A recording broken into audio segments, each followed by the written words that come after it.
Voyons voir. Jeux de motricité, atelier mémoire, gymnastique douce, peinture. Je dis oui à tout, maman, c'est ça? Oui à toutes les activités?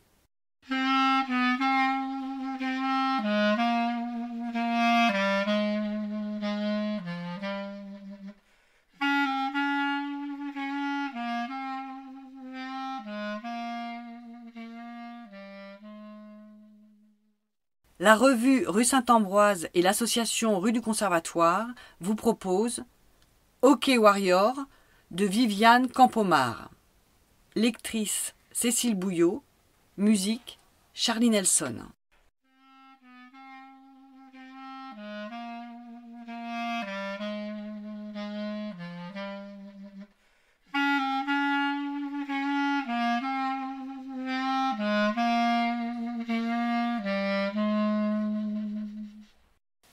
Qu'un tes filles. Il a bien fallu. Elles ont manqué d'engrais, poussé de travers, petites feuilles tachetées de roux dès la naissance. Et maintenant, tu vois, à mon tour, j'ai besoin d'une canne. Oh, je tiens la route, ne t'inquiète pas pour moi, ni pour Colette qui a ressuscité depuis longtemps. Qu'un la vie. Toi, tu resplendissais. Pas étonnant, une dure à cuire comme toi. 2 bons millimètres d'écailles de serpent sur ton épiderme glacé. Ton imperméabilité légendaire à toute émotion, ton insensibilité à la douleur. J'arrive à l'entrée du couloir au moment où Madame D, la fille de Madame Blondin, pianote son code tout en s'appuyant sur sa canne. « Vous tombez bien, Marguerite, me dit Madame D. J'ai dû me tromper de code. » Dans cette unité, pas d'évasion possible. Seules les familles ont accès au sésame. Bientôt les filles seront aussi déformées que leur mère, et il faut qu'elles assurent quand même. Je cherche à faire sourire Madame D. Votre mère m'a encore demandé hier « Quand est-ce qu'elle vient, maman ?» Tu en as de la chance. Avec des perles comme Marguerite, c'est rarissime. Des établissements associatifs, il y en a peu. Colette et moi, nous avons persévéré pour t'y faire entrer. Enfin, Colette, de loin, puisqu'elle est repartie depuis belle lurette au Maroc, dans le sillage de la nourrice de notre enfance, Ibtissama et son amour aussi doré qu'un miel de printemps, fluide à souhait. Sans elle, que serions... Maman, tu m'appelles maman maintenant? C'est le monde à l'envers. Ta propre mère te manquerait-elle? Je me souviens de cette grand-mère dévouée, ton antipode, tout en abnégation, la génération des femmes inexistantes. Marguerite, c'est une crème, comme ma grand-mère. À ce que je devine depuis plusieurs semaines. Jamais une anecdote gratuite. Elle ne rapporte que des moments vécus partagés. C'est sa vision de la vie. Elle croit à la dignité humaine, inébranlable, trouve de l'humain dans les moindres fissures. Toi, tu l'insultes. Tu as toujours aimé ça, les insultes. Marguerite rit comme la chevelure d'eau d'une rivière estivale, jusqu'à ce que tu baisses les armes. Avant ton transfert ici, là où tu es resté 1 an, c'était le personnel qui t'insultait, qui te laissait macérer dans ta merde tout en se plaignant à la médecin-chef. Une femme insensible qui justifiait l'injustifiable avec une mauvaise foi flagrante. Avec un boulot si mal payé et des soins à faire à la chaîne, on peut quand même pas demander aux aides-soignantes d'être attentionnées, non? Ah bon? Alors pourquoi dans les établissements associatifs, les petits vieux sont-ils respectés? Côté hygiène, votre mère est un désastre. Nez pincé, la règle prête à frapper le bout des doigts. Elle en met partout, partout. Strident, le dernier partout. Mais je ne me recroqueville pas de honte. J'attends. Les couches, ça ne suffit plus. J'attends. Je ne dis rien, fermé devant sa moue de dégoût. Il faut que vous lui achetiez des grenouillères. Des grenouillères? Je ne sais pas ce que c'est. Les couches, si. Cette belle ironie. Ibtissama m'a raconté, des années plus tard. Cette blessure-là ne cicatrisait pas dans sa mémoire. Il lui semblait qu'elle nous devait cette vérité-là. Cette vérité bien trop lourde pour elle seule. Alors l'été où Colette et moi nous avons eu 18 ans, cet été où nous avons cassé nos tirelires pour retourner voir Ibtissama, la ville de notre enfance, le Maroc en lui-même nous nous en moquions. Notre enfance ne convergeait que vers Ibtissama. Cet été-là, Ibtissama nous a raconté les couches. Nous débordions dans ses bras et nous pleurions ensemble. Et Ibtissama octait ses histoires. Le couple français qui l'avait prise à son service, La jeune femme qui s'était mise brusquement à faire du sport de manière intensive, courir à toute allure en longeant le mur du jardin, sauter à la corde, frénétiquement. Mais ça n'a pas passé, dit Ibtissama. Vous êtes arrivés quand même. 2 petites maigrichonnes blotties l'une contre l'autre. C'est moi qui vous donnais les biberons et qui vous changeais les couches pendant 2 ans. De tôt le matin jusqu'à tard le soir. Mais pas le week-end. Le samedi et le dimanche, j'avais congé. Je pouvais m'occuper de ma famille. Et quand je vous récupérais le lundi matin, je retrouvais sur vous la couche du vendredi soir, vos yeux de caméléon fanés. Cette femme mauvaise qui rit de ta merde ne pense qu'à te punir d'exister, qu'à te foudroyer comme si tu étais responsable de son poste médiocre. Que sait-elle des couches? De quel droit ourdit-elle une vengeance contre toi, elle qui ne devrait veiller qu'à ton bien-être et à ta bonne santé? Son rictus d'Hippocrate, mélange d'indifférence et de haine. Je garde un visage impassible, impénétrable. Des grenouillères? La médecin-chef s'impatiente. Oui, vous savez, ce qu'on met au bébé par-dessus leur couche. Comme ça, elle ne pourra pas se défaire. Elle, tant de mépris dans un simple pronom personnel. Non, je ne sais pas. Pas eu de gosse. Pas plus que Colette. Inutile d'encombrer la planète, avions-nous décidé tacitement. Décroissante avant l'heure. Les Boomer Sisters. Certains pourraient en prendre de la graine, qui épandent leur jugement comme un fumier bien frais. Des grenouillères. Inconsciemment, j'entrevois ce que ça pourrait être pour adultes. Une camisole des parties intimes. Le corps muselé qui pourra baigner pendant des heures dans ses déjections. Les sanctuaires souillés. Tandis que la tête, complètement déglinguée, les traitements musclés n'arrangeant rien. Sur le moment, la sidération mêlée à la peur de te nuire. Mon cerveau pédale, des grenouillères. Le déni est un moteur puissant.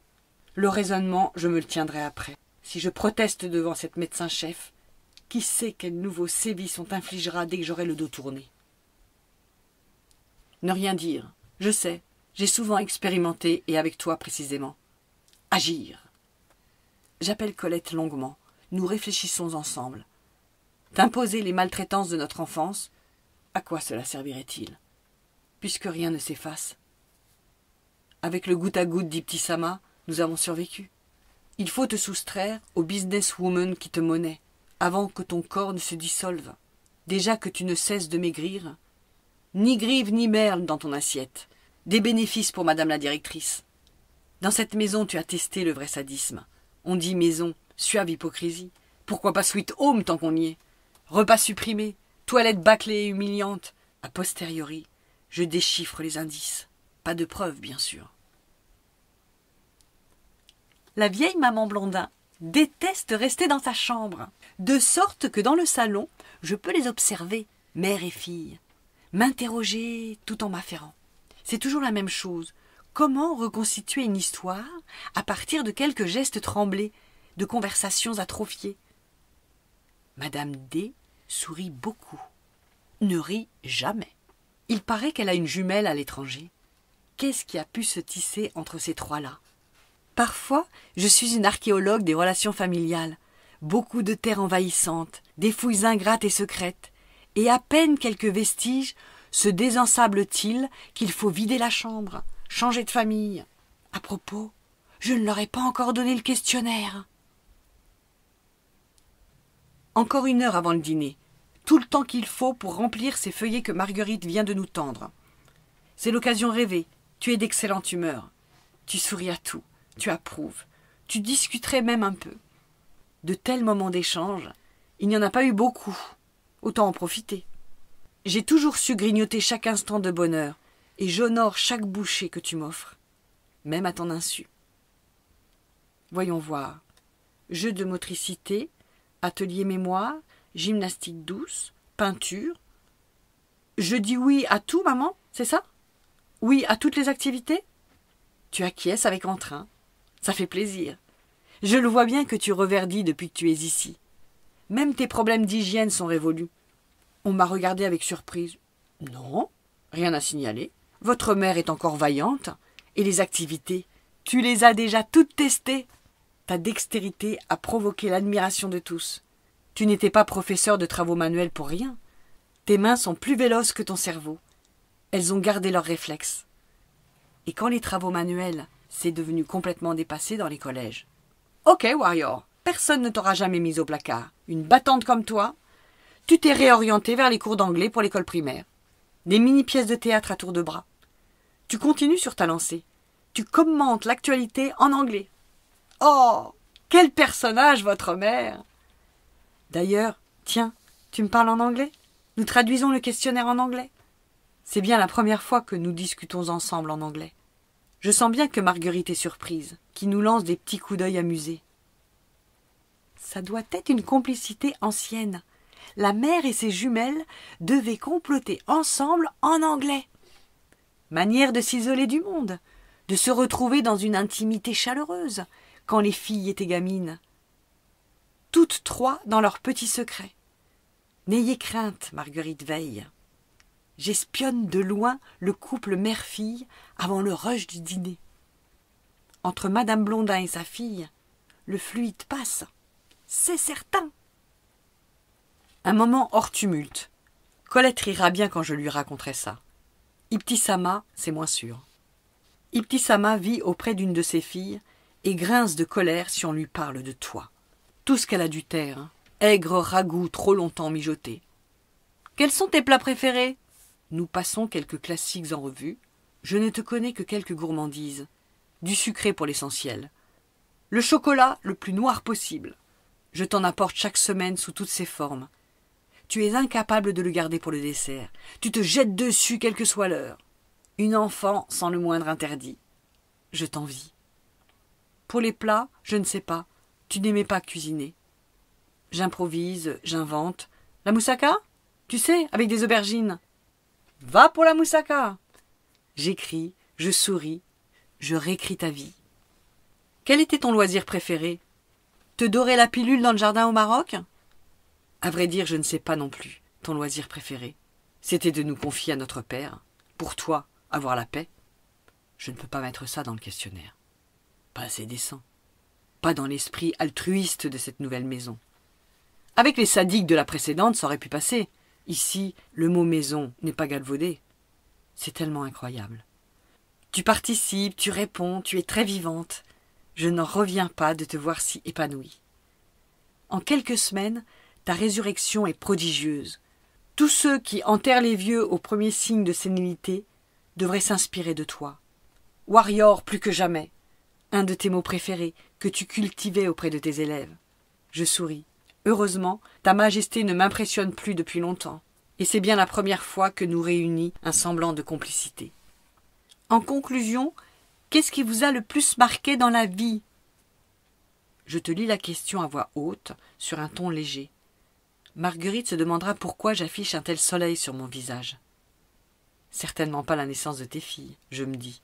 Encore moins l'aventure avec tes filles, qui a duré bien trop d'années à ton goût. Corvée, servitude. Je ris, comme je ris, sans le moindre soupçon de reproche dans ce rire-là. Je suis bien au-delà. J'ai tracé ma route, comme une grande. Autant sur les petits plats je pouvais broder, autant là, je donne ma langue au chat. Soudain, ton visage s'anime, tes yeux s'agitent, sans toutefois me regarder. La guerre! La guerre? J'entends la majuscule, je suis décontenancé. Tu répètes avec vivacité, la guerre! Puis tu te tais. Après une telle évidence, il n'y a plus rien à ajouter. Au demeurant, je n'ai pas besoin d'explication. Je la connais, ta Seconde Guerre mondiale, toutes ces bribes que tu nous as si souvent racontées, qui s'agglomèrent d'un seul coup dans ton silence usé. Tes années d'occupation à Paris, l'éclat d'obus fiché dans le mur juste au-dessus de ta chambre, la faim, le bombardement de Villeneuve-Saint-Georges, et l'incendie que vous regardiez comme un spectacle, le nazi qui, toutes les 30 minutes précisément, fusillait une personne à l'entrée du métro, les petites camarades juives parties du jour au lendemain et dont tu n'as plus jamais eu de nouvelles, la peur comme une brume tenace même en plein été, le goût de racines des rutabagas mastiquées par nécessité, la faim, le bruit des bottes le soir dans la cour, et les journaux aux fenêtres pour dissimuler toute lumière, la peur comme une persistance rétinienne un peu trop longue. Et je ne sais plus, car les anecdotes sont si nombreuses qui ont secoué notre enfance, notre adolescence, qui nous ont transmis cette haine farouche de toute nouvelle guerre potentielle. Je suis stupéfaite que rien ne s'efface. Je l'éprouve une fois de plus.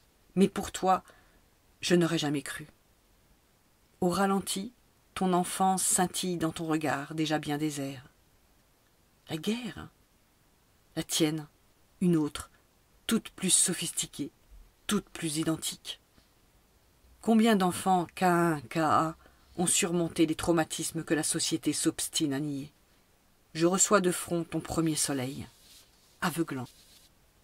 Ok, Warrior, pour la première fois, tu lâches tes armes. En lisant ton questionnaire, Marguerite et toute la communauté associative le trouveront sans doute anodin, joyeux ou nostalgique. Ils ont l'habitude des personnes âgées, un jeu en quelque sorte. Cela fait plus d'1 an maintenant que la vieille Madame Blondin est parmi nous. Plus que 30% de ses capacités cognitives, nous dit le médecin. C'est souvent comme ça. Pourtant, elle comprend très bien quand on lui parle en anglais. Et avec ses mains, elle reste dégourdie. Elle a maigri, malgré les chocolats dont la gave sa fille. Un bonheur de l'avoir dévorée comme ça. Je m'entends bien avec ces deux-là. Ni mieux, ni pire, tu vois. J'ai toujours ma canne. Je m'habitue à toi, à ce vide qui t'envahit, à tes mots qui s'effacent. C'est la 5e fois que tu me dis que le ciel est bleu. Ok, Warrior, j'approuve. Les boumeuses, un jour, seront-elles des warriors? Je crois qu'en fait, ta guerre s'efface, et c'est tant mieux. Tiens, je t'ai apporté un éclair au chocolat.